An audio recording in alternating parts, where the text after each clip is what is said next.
And so when I applied to CIA, and I've taken a lot of crap, including from Putin, like, oh, you're from a CIA family. Well, yeah, obviously my father worked in conjunction with CIA. I mean, that's what that is. And I tried to join the CIA, but I'm not being false about it. Native talent. And he's attacking my dad as a CIA, his dad's in the CIA or whatever. And I'm like, well, that's no, untrue. Then my father dies, and I learn, actually, yeah, was involved in that world.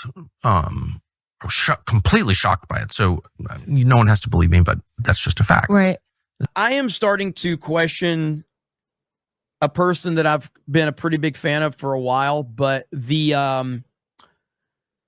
issues are starting to become pretty glaring, and that would be Tucker Carlson. Tucker Carlson stepped in it on his show Friday, and I'm still trying to understand how he could be so short-sighted in what he did. And he's essentially opened the floodgates to someone that he is not prepared to deal with. And that would be Nick Fuentes. Tucker Carlson had Candace Owens on his show, and Tucker decided to bring up Nick Fuentes. This was a monumental mistake for Tucker Carlson. I mean, this was bad, okay? So first we're going to listen to what Tucker had to say, and then we'll discuss it a little more. So here we go. It's obvious to me. I've been around a long time. I know it when I see it. Yeah, and I will say I don't understand it. We were very kind to him. Like, I truly, like, we almost said, like, we felt maybe he was a bit lonely. We should invite him back for dinner. I mean, that's how good of an experience I had. Clearly it's and then sad. It was a 180. So it's either A, it's being driven from like a little boy insecurity, and he just was so worried that he just went on the attack because he doesn't know how to have normal relations after being banned. So the backstory here is that Nick Fuentes and Candace Owens were on. Candace Owens had Nick Fuentes on. I watched the entire Candace Owens Nick Fuentes show, and I thought that Fuentes came off far better than Candace. I don't even know what Candace is on these days. I have no idea what's going on with her. Like, she seems like she's just throwing everything against the wall, trying to make it stick. Anyway, continuing on. Banned everywhere. Well, I think there's that could be one element. The angry gay kid thing going on. Yeah. Or it's what you're saying, where he does this, he's lying to everybody and pretending that things are one way when it's not. I can say Why is he attacking Joe Kent, who, I mean, Joe Kent worked as a CIA contractor, paramilitary contractor. So this is a 3-minute conversation going on about Nick Fuentes, where Tucker Carlson's asking questions that he doesn't want the answers to. Tucker Carlson is asking a question that, if you watch Nick Fuentes' response to this, and he absolutely destroys Tucker Carlson, dude. It was bad. It was bad. His response to Tucker, he destroyed him. Contractor. He's in the U.S. military for years, fighting our neocon wars. And his wife was killed in Syria in one of those wars. Joe Kent is the single most sincere critic, and I would say the one with the most credibility in the United States to say this foreign policy is bad. It killed my wife. I was a part of it. Joe Kent is actually someone the CIA doesn't like at all, because he understands how it operates. And for Nick Fuentes, who's like some child from Chicago, to go after him specifically. See, this is the problem I have with this. Now, again, so let me be clear. I watch Nick Fuentes here and there to kind of understand where he's coming from, because, yeah, I mean, he's a massively influential person.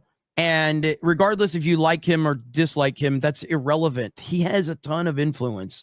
And to dismiss him in the way that Candace and Tucker are dismissing him is what bothers me. You can disagree with him. You can not like him. That's perfectly fine. But the dismissive nature of talking about him the way that they are is really, really insane to me.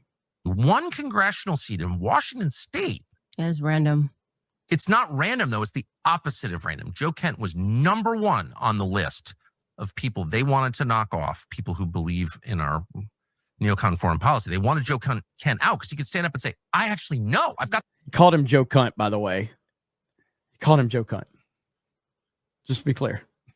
Neocon foreign policy. They wanted Joe Kent out because he could stand up and say, I actually know. I've got the receipts. My wife was killed in Syria. You had to take that guy out. And Nick Fuentes, this child, this weird little gay kid in his basement in Chicago, is participating in a super PAC to bump off Joe Kent. Like, I've been around this my whole life. I know what that is. It's just an organized effort. Yeah. And he also did the thing that David Duke always did, including to me, which is be like, oh, yeah, it's my friend. And everyone's like, oh, Tucker Carlson's been endorsed by David Duke. I've been making like the anti-racist argument my whole life. Right. Like, I'm not for David Duke. Do I think David Duke is right when he's against affirmative action? You bet I do. But I'm not for David Duke. But David Duke would try to discredit people by hugging them. And that's exactly what Fuentes did. He goes out there, meet all these people, show up, hi, I'm Nick Fuentes. Can I get my picture with you? That's a campaign to destroy credible voices on the right. And Fuentes is part of it. And I know I'm inviting endless. But Tucker, you did the same thing when you, like, what's the difference in him, which I don't agree with him on a lot of the shit he says about Trump and MAGA and all of that. And I understand the backstory. I've done my research on it, so I get it. I do not agree with a ton of what Fuentes says. You did the same fucking thing, Tucker. You discredited Trump when he's trying to do things in office, and you're calling him out and you're criticizing him to the point where Trump had to respond to you. What's the difference? Name it, Tucker. What's the fucking difference? Now, again, this does bring up where we can go back to when Tucker worked for Fox News. Tucker said he hates Donald Trump because his text messages showed that in his text messages with other Fox executives or something like that, he said, I hate Donald Trump. That's what Tucker Carlson said in private. So why are you discrediting Donald Trump when he's trying to make things happen for the betterment of the United States, but Fuentes can't question things?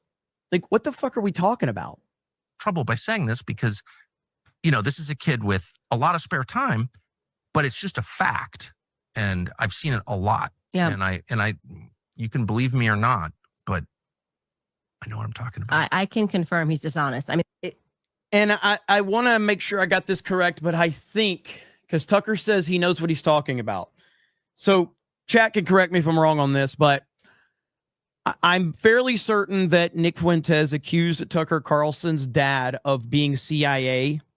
Tucker Carlson denied it and then found out later on that his dad was in fact CIA. So that means Fuentes knew that your dad was CIA before you did, Tucker? Make that make sense. Make that make sense. Now, the whole point behind all of this is I have an overall point that why is Tucker even talking about this?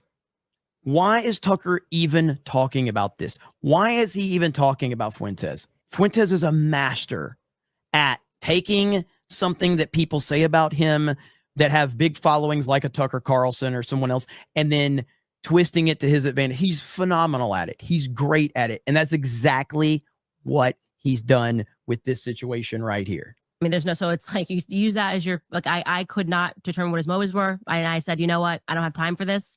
I gave you a fair chance, gave you a fair shake, and you are a fundamentally dishonest human being. There was no reason to do it. If he had not done that show and screamed and yelled, his followers would have been like, oh, that was an interesting conversation between two people who agreed some, disagreed some, and like that was it. It was interesting that he got there. He doesn't want to be, and I can tell you that he doesn't want to be anywhere but where he is. He doesn't want to have normal relations. And it did sort of feel, and I said that to him, that he's like responding to orders somewhere, because why are you attacking me? Well, why are you attacking Dave Smith? What is the issue with Dave Smith? And he couldn't answer the question. Exactly. He couldn't answer the question. He was just like, well, the fakest thing I've ever seen. And he's like, yeah, one of the things that Tucker and Candace are upset about was that Fuentes criticized Dave Smith. Fuck Dave Smith. Dave Smith's a bitch. Dave Smith is a bitch. Like, this Dave Smith, the guy that says Trump should be in prison, but I'm going to vote for him. And then he votes for him, and then he turns around and he says he should be impeached. It's like, so Dave Smith on one hand says Donald Trump should be arrested and buried under the prison. Then he's like, but I'm probably going to vote for him. And then after he votes for him, then he says Donald Trump should be impeached. It's like, dude, this is the most female behavior I've ever seen. So my overall point here is that Fuentes is irrelevant to the discussion of what I'm wanting to talk about with Tucker, though. But it's like Tucker has opened himself up to an unbelievable amount of criticism now by doing this. And I do not understand why these people, while dismissing Fuentes, fall right into Fuentes' trap. You can't sit there and dismiss him as an irrelevant gay kid in Chicago that has no impact while he's literally pulling the strings on you guys. I can't believe that Tucker Carlson walked right into this. I can't believe it. So Fuentes went live on Rumble at like 3 o'clock in the morning and had like 40,000 people watching him, I think, or 30 or 40,000 people watching him live. And he just ripped Tucker Carlson apart. And it's just such an unforced error. And I'm just like, how do you do this? How do you allow yourself to get caught up in this? Unbelievable. So watching this all play out over the weekend and watching the discussion, and now you're seeing all these things from Tucker being pulled up, these clips from back in the day. And it's just like, you brought this on yourself. It's kind of like how, I talked about with the Trump administration and like no one had any credibility to criticize Trump for not releasing the Epstein files until the administration brought out the binders with the influencers. And at that point in time, it's such an unforced error on the Trump administration's part to do that, that you have opened the floodgates now to be criticized all over the place because you did this nonsensical influencer bullshit. And here we are now, and I'm just like, I'm amazed that Tucker has opened himself up to this. Really am. And even Asmongold reacted to the Fuentes clip. Even Asmongold, and he put it on his main channel. This is how big of a deal this was over the weekend. So Asmongold reacted to Fuentes and then uploaded it to his main channel. Freaking crazy. All because Tucker Carlson had to run his mouth. And now Tucker is looking very stupid right now. And a lot of people are calling him out on a lot of different things. And I just look at it and I'm like, how did you allow this to happen? And I do not know the answer. I don't. This is what I was talking about. Tucker Carlson says he didn't learn about his father's CIA involvement until his passing in 2025. Yet June 2024, he had already stated that his father was in the CIA and described his family as connected to the agency. This is what I'm talking about. This is what you've done now, and people are going to eat you alive because you decided to go down this path. And so when I applied to CIA, and I've taken a lot of crap, including from Putin, like, oh, you're from a CIA family. Well, yeah, obviously my father worked in conjunction with CIA. I mean, that's what that is. And I tried to join the CIA, but I'm not being false about it. Native talent. And he's attacking my dad as a CIA, his dad's in the CIA or whatever. And I'm like, well, that's no, untrue. Then my father dies, and I learn actually, yeah, was involved in that world.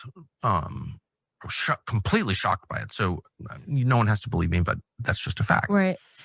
And so when I applied to That's bad, dude. That is really fucking bad. I don't understand. I don't understand how you get twisted up on that one. It's really opened up. It's really opened up a lot of things about Tucker and your private texts about him around the 2020 election were made public. In one of them, you said you passionately hate Trump. When that came out, you said that you actually know you love him. So how do you explain the difference? My texts reflect a lot of things, including how I feel at the moment that I sent them. That specific text I happen to know, since I had to go through it forensically during my deposition in a case I was not named in. I had nothing to do with whatsoever. It's crazy how civil suits can be used to hurt people you disagree with politically. But I was mad at a very specific person. I mean, really what that, you're asking me, I'll tell you exactly what that was.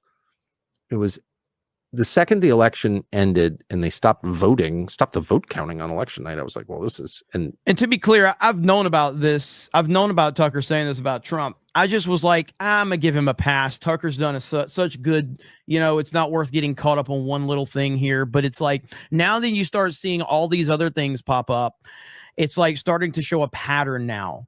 So I always circle back to this moment where I gave him a pass for this because I like Tucker. But now you're seeing a pattern of behavior. It's all now mail-in ballots, electronic voting machines. I was like, that's a rigged election. I thought that then, I think it now. Well, now it's obvious that it was. But at the time I was like, I feel like that was like crazy what just happened. But I don't want to go on TV and say that's a rigged election because I don't have any evidence it's a rigged election. You can't do that. It's irresponsible and it's wrong. So I was like, the Trump campaign was making all these claims about, this or that fraud. So I was trying my best to substantiate them, to follow up on it. Everyone else is like, shut up, Trump, you lost, go away. We're going to indict you. But I felt like my job was to be like, no, he's president. He's claiming the election just got stolen and he's making these claims. Let's see if we can. Well, the people around him were like so incompetent. It was just absolutely crazy. And I called a couple of times. I finally gave up, but I'd call and be like, all right, you guys claim that these inconsistencies and this, whatever this happened, give me evidence and I'll put it on TV. It's my job to bring stuff that is not going to be aired. This is a very, very, very, very, very overly detailed answer to try to justify that you said you hated Trump. Like, it really is. Like, it's the same thing. Alex Jones said that he hates Trump. Tucker Carlson has said in private that he hates Trump. And yet, what it shows you, and what I've learned a lot, is that I don't want to be part of this influencer world of people in the political world, man. They're all saying crazy shit behind the scenes, and then publicly they're saying something else. And it's why I've always said I want nothing to do with the Mar-a-Lago crowd, the people that all they want to do is get to Mar-a-Lago and take pictures and post to social media. Even though half of them hate Trump, they just want to be part of the club so that they can show how cool they are. I want nothing to do with any of that shit. Never wanted anything to do with that. This is why I'm not into collaborations, not looking to bring people on my show and have the more I learn from this crowd. Somebody from the fucking Babylon Bee followed me. I followed it back. It's one of the big guys at the Babylon Bee. And I'm like, I hope you know who you're following, bro, because I'm not your friend, but whatever. Still weird to me that people like Jeremy Boring follow me. Then I have these right-wing nut jobs that are like out there that don't like Trump, but they're still kind of on the right and they follow me. And I'm like, why are you following me? I don't want to collab with you. Anywhere else to the public. It was insane how incompetent and unserious. So they weren't able to provide here's the point of the story and of that text. So then they come out and they say, well, dead people voted. Well, that's just an easy call. Okay. If a dead person voted, we can prove someone's dead because being dead is one of the few things we're good at verifying because you start to smell. Okay. And there's a record of it. It's called a death certificate. So I was like, give me the names of people who are dead who voted. And then we can get their registration and we can show they voted. 5 names. So I go on TV and I say, this, Caroline Johnson, 79 of Waukegan, Illinois, voted. Can we still understand that Tucker is still trying to explain why he said he hated Trump in private text messages? That's where we're at. We're still him. He's still explaining why he said he hates Trump. Here's her death certificate. She died. And the campaign sends me this stuff. Now, I, in general, don't take stuff directly from campaigns because they all lie because their job is to get elected or whatever. So I'm very wary of campaigns, having been around it for 30 years. So but I made an exception to my rule and I got a bunch of stuff from them. Well, of the 6 names, 2 of them are still alive. What?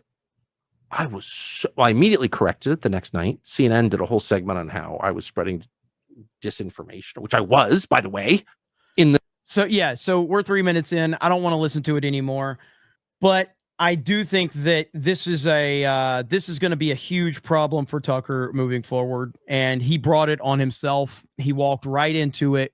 And now that you're seeing a lot of people that are, I've given Tucker quite a few passes. I just have.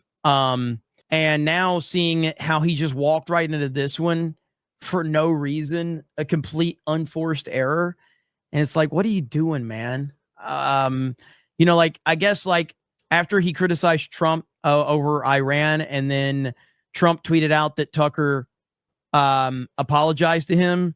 Tucker claims that he didn't apologize to Trump. That's another thing that happened. This is what I'm saying. I've given Tucker a lot of passes. And Tucker on record, he's on record saying, I didn't call Trump and apologize. And it's like, now you're calling Trump a liar? So this is not good for him at all. And it really wasn't that big of a thing until Asmongold picked it up. And I was like, okay, Asmongold has picked this story up. This is huge. This is not going away. And Tucker brought this all on himself. So